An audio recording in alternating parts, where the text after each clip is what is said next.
Something unusual may be happening in the silver market right now. While most investors are watching the stock market, tracking inflation reports, or waiting for the next move from the Federal Reserve, a quieter story may be unfolding behind the scenes. Large institutions appear to be changing their behavior in the silver market. And if this trend continues, it could set the stage for something that hasn't happened in years: a potential silver short squeeze. Now here's the surprising part. You probably haven't heard much about this on mainstream financial media. There are no dramatic headlines, no breaking news alerts. But the data coming out of the Commodity Futures Trading Commission suggests that something important could be developing beneath the surface. So in today's video, we're going to break down what a silver short squeeze actually is, why institutional positioning matters so much, what the latest market data is telling us, and why some analysts believe silver may be entering a new phase. Because if a short squeeze does begin in silver, it could reshape the entire precious metals market. But before we jump to conclusions, we need to start with the basics. Welcome back to John Forecast, where we decode the macro forces behind the gold, silver, and global market moves. Understanding short selling. To understand why analysts are even discussing the possibility of a silver short squeeze, we first need to understand what short selling is. In financial markets, investors usually make money by buying assets and hoping the price rises. But markets allow for another strategy. Investors can also bet against an asset. This is called short selling. Here's how it works.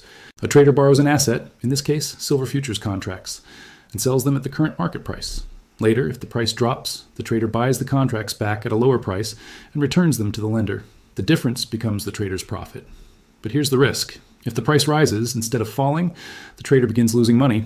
And if the price rises quickly, the losses can grow very fast. Eventually, those traders may be forced to buy back the contracts to close their positions.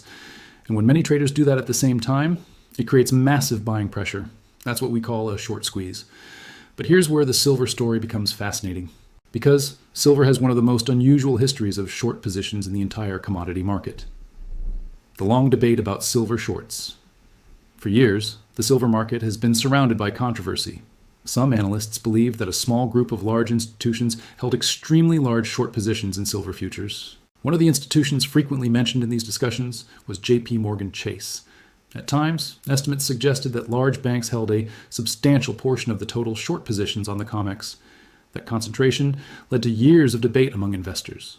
Some believed these positions were simply normal hedging activity by financial institutions. Others argued that the positions were large enough to influence the price of silver. Regulators eventually investigated trading activity across precious metals markets. In 2020, traders from JP were fined hundreds of millions of dollars after investigations by the U.S. Department of Justice and the Commodity Futures Trading Commission uncovered spoofing practices. Spoofing involves placing large orders with the intent of canceling them to influence prices. Now, to be clear, that case didn't prove a long-term global conspiracy to suppress silver prices, but it did confirm that manipulation occurred in precious metals markets. And that history is one reason many investors continue watching the silver market very closely. The Commitment of Traders Report. One of the most important tools for understanding institutional activity in commodity markets is the Commitment of Traders Report, commonly known as the COT report. This report is published every week by the Commodity Futures Trading Commission. It shows how different categories of traders are positioned in futures markets. These categories include commercial traders, hedge funds and large speculators, managed money, retail traders. Commercial traders typically include large banks and commodity companies. And historically, this group has often held large short positions in silver. But recently, analysts studying the data have noticed something interesting.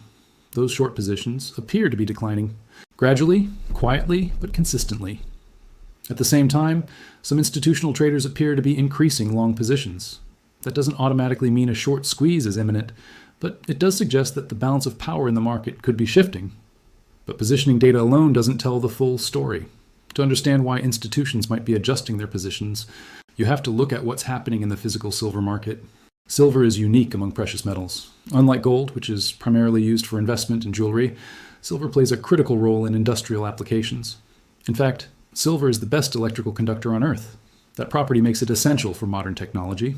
Silver is used in solar panels, semiconductors, electric vehicles, medical devices, telecommunications, infrastructure, and demand for these technologies has been rising rapidly.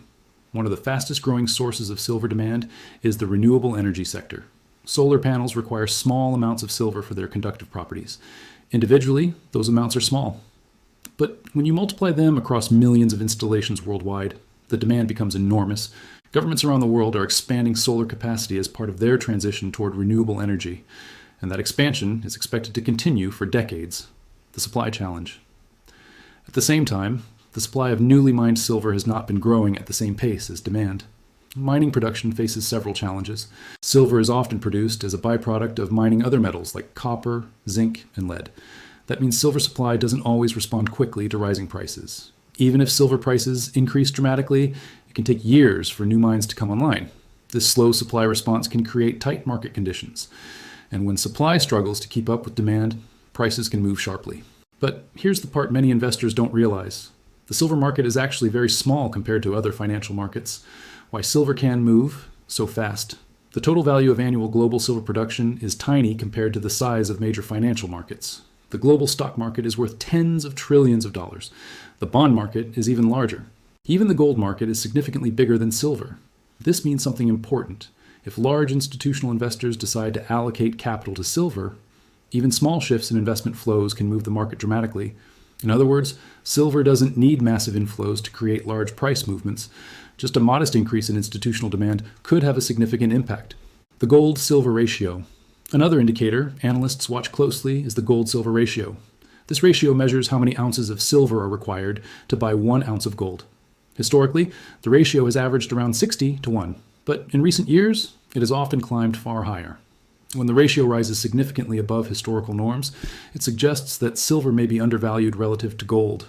And historically, periods of extreme ratios have sometimes preceded major silver rallies. Investors who follow precious metals markets often monitor this ratio as a long-term signal. Quick pause for a moment. If you enjoy deep analysis of gold, silver, oil, and global markets, consider subscribing to the channel. This channel focuses on explaining the real forces shaping commodity markets and the global economy, especially how those forces affect investors here in the United States. Now let's continue. The geopolitical factor. Another reason analysts are paying attention to silver right now is the broader macroeconomic environment. Periods of geopolitical tension often drive investors toward hard assets. Gold typically receives the most attention as a safe haven, but silver often follows, and because silver has a smaller market size, its price movements can sometimes be even more dramatic. Rising geopolitical uncertainty, currency volatility, and concerns about inflation have all contributed to renewed interest in precious metals. Institutional investors managing large portfolios often seek diversification during uncertain periods. Silver can play a role in that strategy. But here's the critical question. If institutions really are quietly accumulating silver, what could happen next? How a short squeeze could unfold?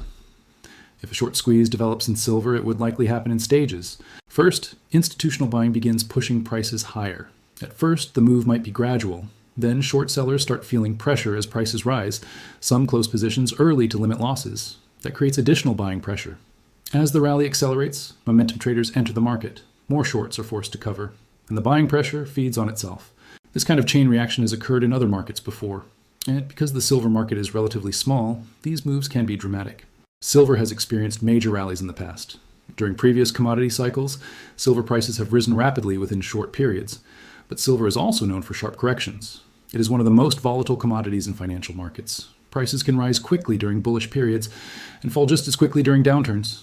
That volatility is part of what makes silver both exciting and risky for investors.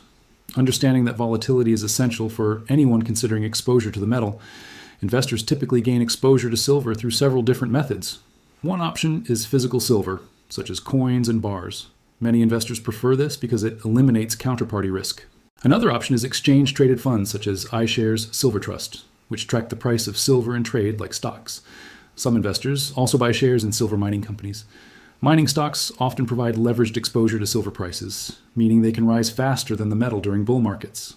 However, mining companies also carry additional business risks. Each investment approach has advantages and drawbacks. Ultimately, the future of the silver market will depend on several key forces. These include industrial demand growth, supply constraints, macroeconomic conditions, institutional investment flows, and global geopolitical developments. When several of these forces align at the same time, commodity markets can experience powerful moves. And right now, many analysts believe the silver market may be approaching one of those moments. So let's bring everything together. The silver market may be entering a period of significant change. Institutional positioning appears to be shifting. Industrial demand continues to grow, and macroeconomic uncertainty is increasing interest in precious metals. None of this guarantees that a silver short squeeze will happen tomorrow. Markets are complex, and many factors influence price movements, but the conditions that have historically preceded major silver rallies may be starting to align. For investors paying attention, that makes silver one of the most fascinating markets to watch right now. If you found this breakdown useful, share the video with someone interested in precious metals or commodity investing, and let me know your thoughts in the comments. Do you think the silver market could be setting up for a short squeeze? Or do you believe the narrative is overblown? I read every comment, and your insights help shape future videos. Thanks for watching, stay informed, and I'll see you in the next video.